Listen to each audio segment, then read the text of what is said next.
What's up guys, welcome to a new episode of Retro Buyer's Guide. This week we're going to take a look at an unusual accessory for the Sega Genesis, and that is the Sega Mega Mouse, a competitor to the Super Nintendo mouse. It's not compatible with a whole lot of games, but the ones that it is compatible with work pretty well with it. We'll take a look at a few of them right after we look at the Sega Mega Mouse itself. So this is the Sega Mega Mouse. It was released in North America. Found mine at a Goodwill for $3. On the top here you can see that it has a start button as well as buttons for A, B, and C. It also has a standard ball inside of the mouse, which was very common for the time it was released in 1994. Let's take a look at fun and games first, the closest thing to a Mario Paint competitor on the Sega Genesis. You can pick from a bunch of different options from the main screen here.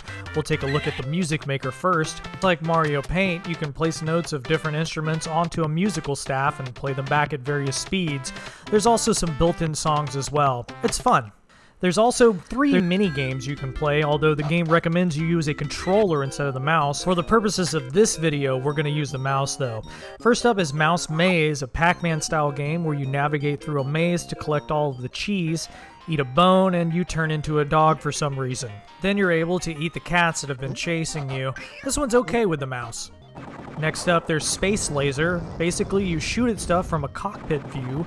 Using the mouse for this one isn't bad, actually. There's an end-level boss, too, and he kind of reminds me of the first-level boss of Space Harrier. Anyway, finally we have Whack-A-Clown, which doesn't really work with the mouse, as you can see.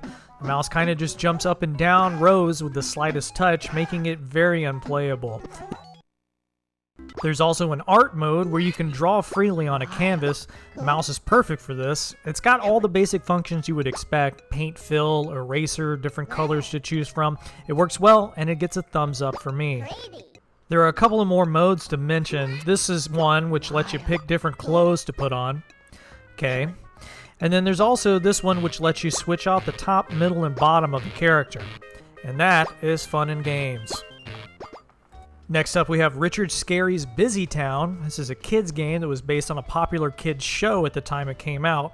You use the mouse to navigate Scary Town and help various characters with tasks. It's a kids game, so those tasks are super basic.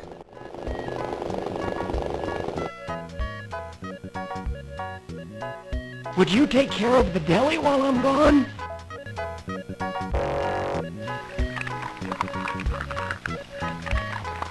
It's overflowing. Looks great, Huckle. Let's take a look at Wacky Worlds next. This one seems unfinished to me.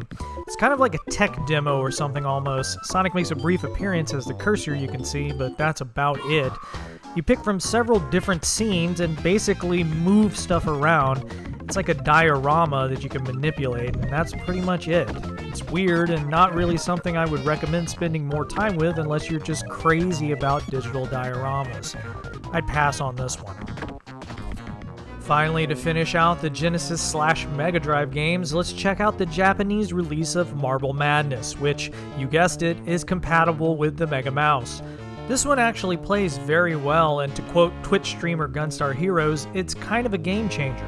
I like the way this one plays quite a bit with the Mega Mouse, and it's probably the best Mega Mouse game you can pick up for the 16-bit console.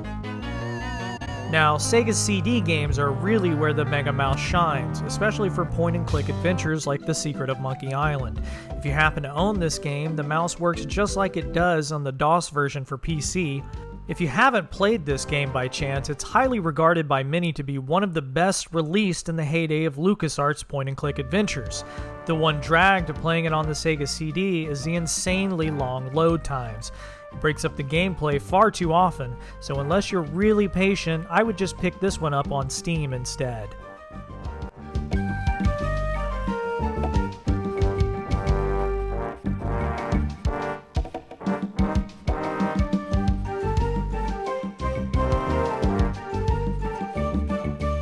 Most of the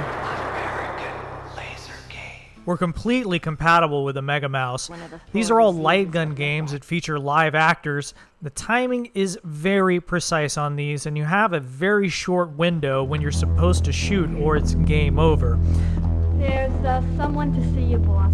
As soon as I saw her, I knew she was trouble. I'm in trouble, and I need your help. For that reason alone, playing with the mouse is kind of a bummer, but it technically works. I still think the ideal way to play these games is with a light gun, but the game over screens are mildly amusing at And I least. want you to find out. When I got to Johnny Rock, I found this in his hand. Rise of the Dragon is the best reason to own a Mega Mouse in my opinion. This is also a point-and-click adventure, but without the slow loading times. This one takes place in a cyberpunk kind of future that seems very much inspired by Blade Runner. Hey, greetings, officer. I'm not a police officer. Oh, sorry, dude. No offense. I'm a private investigator, and the name's not Dude, it's Bleh. You play a detective looking for a woman's killer. Of course, you can play this with a controller just like the others, but the mouse makes the gameplay so much smoother. I love the atmosphere of this game, and I definitely want to go back and finish it one day. Hello again, sir. How can I be of service to you? I'd like to buy flowers. I'm sorry, sir. We no longer carry flowers. What? Come on. Finally, we have Eye of the Beholder, a D&D dungeon crawler, which I will say definitely benefits from using the mouse. This one has you creating a party of 4 to fight your way through a maze of enemies. Again, technically you can use a controller, but you won't be able to react as quickly, which you'll definitely need to do in this game. What sets this apart from other dungeon crawlers is the awesome soundtrack by Yuzo Koshiro. I would also say it's much better than the DOS version on PC just for the soundtrack alone. Definitely pick this one up if you have a Mega Mouse.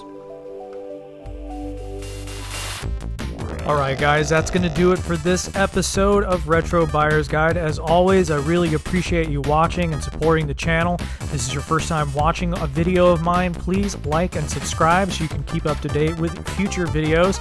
Take care, and I look forward to making more of these for you in the future. Happy collecting.